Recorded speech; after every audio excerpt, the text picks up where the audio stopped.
السلام علیکم ناظرین، میں ہوں کامران خان۔ آج انٹرنیشنل جرنلزم ڈے ہے۔ صحافت کے حوالے سے بہت سے ایسی چیزیں ہیں جو کہ آپ سے شیئر کی جا سکتی ہیں، جو کہ میں معلوم ہے، اور کچھ ایسی بھی ہیں کہ جو نہ آپ کو معلوم ہے اور نہ ہی حکومت کو معلوم ہے۔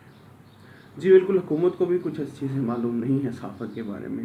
اسی وجہ سے تو آج صحافی مر رہے ہیں، اسی وجہ سے تو آج کیمرہ مین ہمارے مر رہے ہیں۔ اور سب سے بڑی آپ کو ایک بات بتاؤں کہ ایک مرتبہ شیخ رشید نے دعوت کی لاہور میں، ریسنٹلی کی یہ بات ہے۔ انہوں نے کہا کہ کیمرہ مینس اور جو رپورٹرز ہیں دونوں کو دعوت دی جاتی ہے۔ ایک رپورٹر نے بھی کہا کہ جی کیمرہ مین کی کیا ضرورت ہے، آپ ان کو کیوں ہمارے ساتھ بلا رہے ہیں۔ یہ ایک خبر ہم تک پہنچی کہ بہت مائنڈ کیا گیا کہ جی کیمرہ مینس کو کیوں بلا رہے ہیں، اور پھر شیخ رشید نے وہ میٹنگ کینسل کر دی۔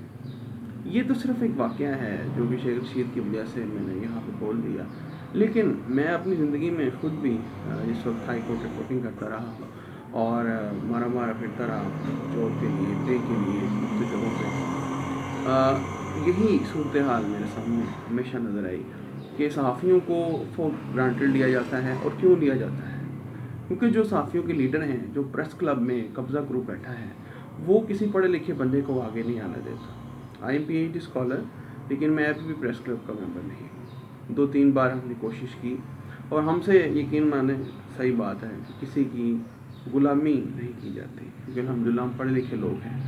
ہم نے اللہ تعالیٰ پہ چھوڑا ہوا ہے کہ جب انشاءاللہ اس کے قابل ہمیں فرمائے گا تو ہمیں انشاءاللہ تعالیٰ ضرور سب چیزیں ملیں گی۔ ہم نے آن لائن جرنلسٹ کی بات کرنی شروع کی، لیکن صحافیوں کے اپنے لیڈر، اپنے رہنمائیں ان چیزوں کے، ہماری ان مشکلات کے ذمہ دار ہیں۔ تمام پریس کلبز میں آپ دیکھ لیجیے، کوئی کسی جگہ پر کوئی ممبرشپ کسی پڑھے لکھے بندے کو نہیں دی جاتی، ہمیشہ اپنے کسی سفارشی کو دی جائے گی۔ اور اسی طرح بہت سے ایسے ایشو ہیں، وہاں پہ آپ اندر چلے جائیے، ان کے اپنے بے بہا ایشوز ہیں۔ حکومت سے پیسے لے کر کون پلاٹ بناتا ہے، کون کھاتا ہے، کون نہیں کھاتا۔ مجھے تو یہ سمجھ نہیں آتی کہ یہ لوگ آخر چل کس طرح رہے ہیں، آخر یہ ان کی اسٹرکچرنگ کیسے ہوئی ہوئی ہے، اور یہ کیوں پڑھے لکھے لوگوں کو، نئے لوگوں کو نہیں اندر انٹر ہونے دیتے۔ جب آپ اپنی کمیونٹی کی عزت نہیں کریں گے تو کوئی آپ کی عزت نہیں کرے گا۔ بھائی جی میں آپ جو مرضی کر لیں، آپ جس طرح آپ دیکھ لیجئے، آج صحافیوں کی آواز میں وہ دم ہے ہی نہیں۔ وہ دم خم آ کیسے سکتا ہے جب آپ کی فیلڈ کی کریم جو ہے وہ آپ کے ساتھ موجود نہیں ہے؟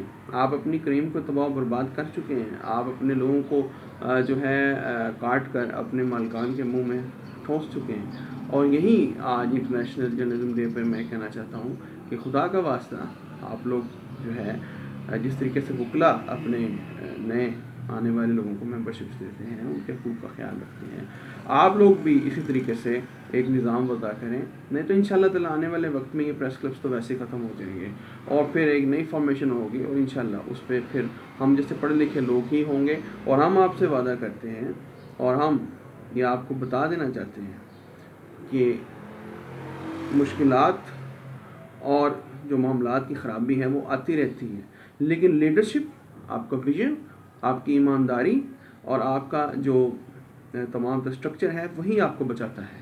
اور آج مجھے کسی بھی صحافی تنظیم میں، کسی صحافتی ادارے میں یہ نظر نہیں آ رہا۔ آپ کرونا وائرس کو دیکھ لیجیے، کرونا وائرس کی وجہ سے اتنے سارے صحافی متاثر ہو رہے ہیں، لیکن ابھی تک کوئی کسی جگہ پہ جو ہے نہیں سننے میں آیا کہ جی بہت بڑا امدادی پیکیج کسی پروڈیوسر کو دیا گیا ہو جس کو کرونا وائرس ہوا ہے، کسی صحافی کو دیا گیا ہو۔ اور وہی صورتحال چل رہی ہے کہ ان کو بالکل جو ہے نارمل طریقے سے رکھا گیا ہے۔